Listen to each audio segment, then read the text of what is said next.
Welcome to Chalk or Not for UFC Atlanta. This is a segment where I go over the chalky spots on this card and let you know whether I believe they are chalk worthy or not. And by my definition, chalk worthy would insinuate anybody that is minus 185 or wider. And in regard to this card, I believe there are 9 of the 13 fights that are considered chalky. The Ricky Simone and Cameron Smotherman odds have not dropped as of yet, so I won't be speaking about that. I will drop a breakdown strictly for that fight once the odds come out and I actually do my due diligence and research that matchup. So stay tuned for that, whether that's today or tomorrow. Hopefully by Thursday, we'll have odds for that, and then I can break that down for you guys. Reminder, I did drop my PFL breakdown for you guys earlier today, so if you're looking for some PFL insight, I got you guys covered over there. And then on Thursday, I'll be dropping my LFA Legacy Warriors breakdown on YouTube, but I'll also be dropping written breakdowns on the Lock of the Night Patreon page for KSW and OKTAGON, which go down Saturday morning. All right. Let's get right into this chalk or not segment. First matchup up is going to be between Jamie Lynn Horth, comes in at minus 475, taking on short notice replacement and coming up a weight class, Vanessa Demopoulos. Now, Horth had a pretty spirited effort against Miranda Maverick back in November, where she was able to actually have some solid grappling success of her own in the second round, but she ended up losing rounds 1 and 3 and lost that decision. Horth is a big fighter that normally likes to implement her height, reach, and physicality advantage over opponents, really roughing them up in the clinch, utilizing her power, utilizing that heavy top control to just grind fighters out. And even though she might have some shortcomings in the technical side of things, she usually goes up there and does a good enough job in terms of making up for it with the physical advantage she normally has. And here against Demopoulos, she'll clearly have a big physicality advantage. Demopoulos is somewhat athletic, so that might help her in some spots, but if Horth is able to track her down, she might be able to just push her up against the cage and nullify her there and chip away at her, or even land some takedowns. And I think she has good enough submission defense to try to thwart anything Demopoulos throws up at her. Now, some people might be queasy in terms of taking a chalky spot, especially against a fighter in Demopoulos that has constantly pulled off some sketchy decisions, even in fights that she did not deserve to end up getting her hand raised. But I believe Horth has enough advantages in this matchup to really keep Demopoulos pinned down and grind her out, similar to what other opponents have been able to do. Thus, I'm going to have to put Horth in the chalkworthy category. Women's MMA is tough to trust, but I feel like there's a big enough advantage here in Jamie Lynn Horth's side to put her in the chalkworthy category. All right, next up, we got Malcolm Wellmaker coming in at minus 1,300 going up against Chris Moutinho. If you've been watching this chalk or not segment for the past few weeks, you know how I feel about anybody that's minus 1,000 or wider. No matter how much of an advantage they have over their fighters or their opponents, it's tough to say that they are chalkworthy. I get it. Wellmaker is probably so much better than Chris Moutinho, but we know Moutinho has some decent durability, even though he's been finished in every single one of his fights. But if he's able to just take advantage of some of the striking defense issues in Wellmaker's game, this could be a closer fight than minus 1,300 indicates. And that's not so much to the point where I'm going to go out there and be like, hey, throw some money on Chris Moutinho, right? This is one where I'm just going to be like, hey, stay away from it. You know, whether you want to try to target the over-under, whether you want to try to target a Wellmaker KO prop, which is probably chalky as hell at minus 300 or minus 400, I still think this is a fight that you stay away from a parlay perspective because of the volatility of MMA. So I'm going to put Wellmaker in the not chalkworthy category, even though I think he wins this matchup fairly easily. It just does not do enough for your parlay to, end up ripping up a 8-leg parlay that you might have if the minus 1,300 ends up not coming through. So Wellmaker will be in the not chalkworthy category for that reason. All right, next up, we got Michael Chiesa coming in against Court McGee, a little bit of a veterans matchup here. Chiesa finding some new life, pulling off a few consecutive wins now, looking to go out there and establish that grapple-heavy approach as he normally does. Striking doesn't have much to offer. McGee, very physical, very strong himself. He showed that off last time around where he took Tim Means to the ground and eventually found that neck crank to get the finish. But I think Chiesa is a little bit more well-rounded with his grappling game. I think we'll see him get better positions than McGee I think he's a little bit closer to his prime than McGee, and I think that we'll see Chiesa, finagle his way to getting the back of McGee, and whether it's him sinking in that submission and getting the tap, or just grinding out that position for 2 out of 3 rounds, I think Chiesa ends up getting this win, and I think he does it pretty convincingly here. So at minus 350, I don't mind putting him as a potential, actually not potential, I would put him in the chalk-worthy category. All right, next up we got Rodolfo Bellato coming in at minus 350, going up against Paul Craig.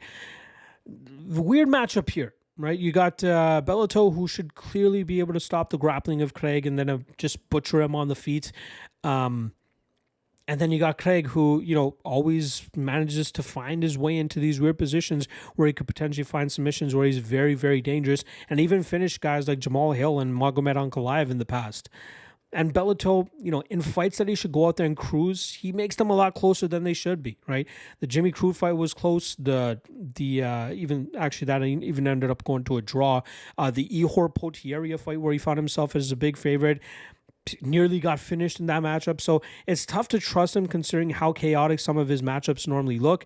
And we know with Craig, it might just take one slip up and he ends up catching Bellator in a submission of some sort. So I'm going to have to put Bellator in the not chalk-worthy category just because of how chaotic some of his fights are and how dangerous Craig could be if he ends up finding a submission opportunity. So put Bellator in the not chalk-worthy category. All right, next up, we got Umar C coming in at minus 650, going up against veteran Alonzo Menifield. Now, C has a flawless 11-0 record, coming out as one of the top prospects from France, and gone out there and done the damn thing thus far.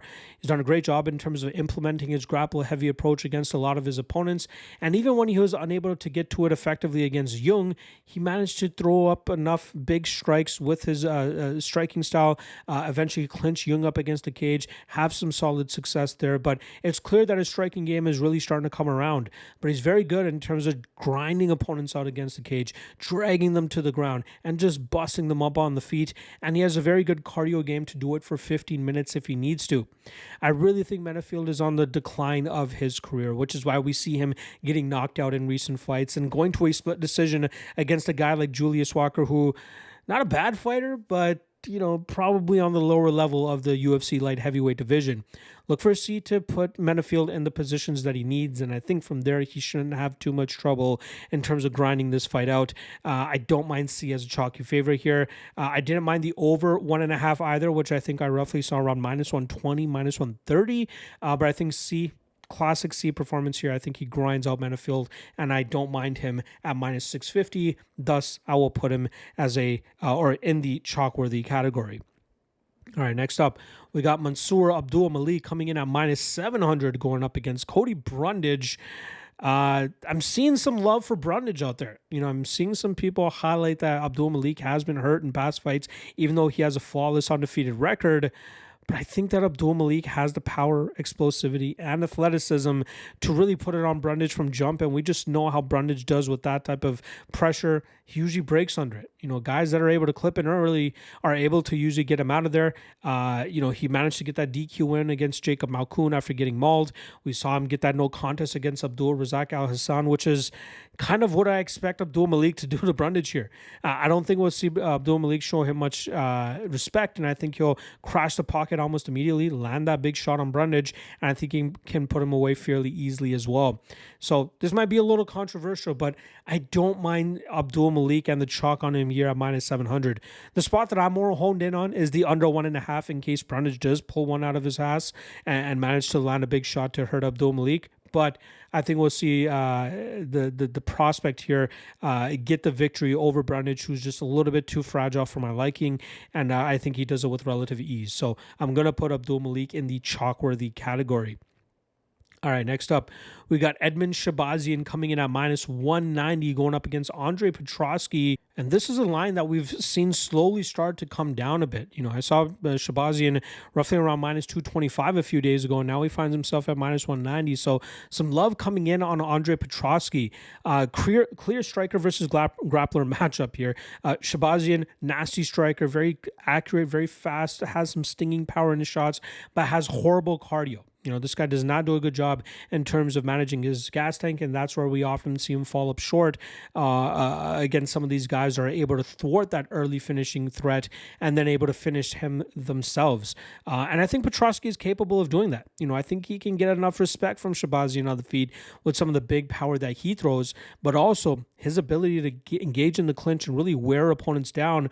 I think he can do that successfully here against Shahbazyan, eventually drowning him and finishing him in the second or third round. So I like Petroski as an underdog. Thus, I just got to put Shahbazyan in the not chalk-worthy category because of the threat that Petroski presents with his grappling, with the cardio advantage, and his ability to just wear Shahbazyan down. All right.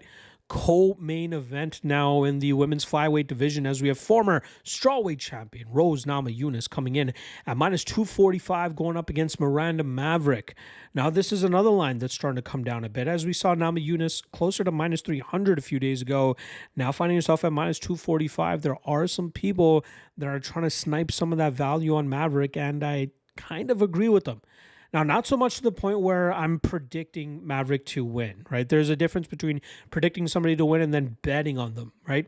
With Namajunas, she clearly has a striking advantage, and it's just her wild card nature of her grappling. Sometimes she has good scrambling ability, good takedown defense, good ability to work back to her feet. And then there's other times where she just kind of accepts being on her back and doesn't really try to throw up much offense off her back or even try to work back to her feet. And that's kind of the issue I want to highlight here against a strong grappler like Maverick. And these two are fighters that have shared the training room together and had many sparring sessions together, so they know each other very well. So it'll be interesting to see whether Maverick is like, hey, I know how to get the better of her already. I just got to go in there and do it. Just utilize my physicality, look to take her to the ground, and keep her from the striking advantage that we all know she has over Maverick. So I'm picking Namajunas to win, but I feel the odds are just a little bit too wide here. And I think that this is a spot that Maverick could have some success by grinding Namajunas down in some of these spots. And it's more than possible she can get 2 out of these 3 rounds to go her way. Is Namajunas, unless she lands that perfect head kick, she's not this crazy knockout puncher. So even if Maverick has to eat a little bit to close the pocket and get a hold of Namajunas, maybe that's all Maverick needs to end up getting the win here. So I'll put Namajunas in the not chalk-worthy category, even though I'm picking her to win this matchup. All right. Main event now, where we got Joaquin Buckley coming in at minus 270 going up against former welterweight champion Kamaru Usman. Now, is this a passing of the torch matchup? Right, Buckley is slowly making his way through the last era of welterweights, beating guys like Stephen Wonderboy Thompson, last time around defeating Colby Covington, and now going up against former champion Kamaru Usman. This is a fight where Buckley can show off all the improvements that he's been making ever since moving down to welterweight, where he's now 6-0 with the promotion. But even when he was a middleweight, fighting Albert Duraev, we saw him showcase tremendously good takedown defense and then batter Duraev on the feet until the referee was forced to stop that matchup. Or the doctor, I believe, after Duraev's eye completely shut on him. But Buckley clearly improved his takedown defense, and he's become much more of a methodical striker where he's been able to put together solid combinations and hurt opponents and then eventually put them away, or even going to a decision if he needs to. He's even shown off some decent grappling of his own, just as he did against Nursultan Raziboyev to grind that fight out. Usman's a big question mark. Not that active as of late. 3-fight losing streak, even though it's against guys like Leon Edwards and Khamzat Chimaev. Made a good account of himself on super short notice, up a weight class against Chimaev, a while back now. It's just the inconsistency of staying active. We know his knees have always been an issue in the latter half of his career, so who knows how much he's actually been able to train comfortably and have some good sparring and good training camp for this matchup.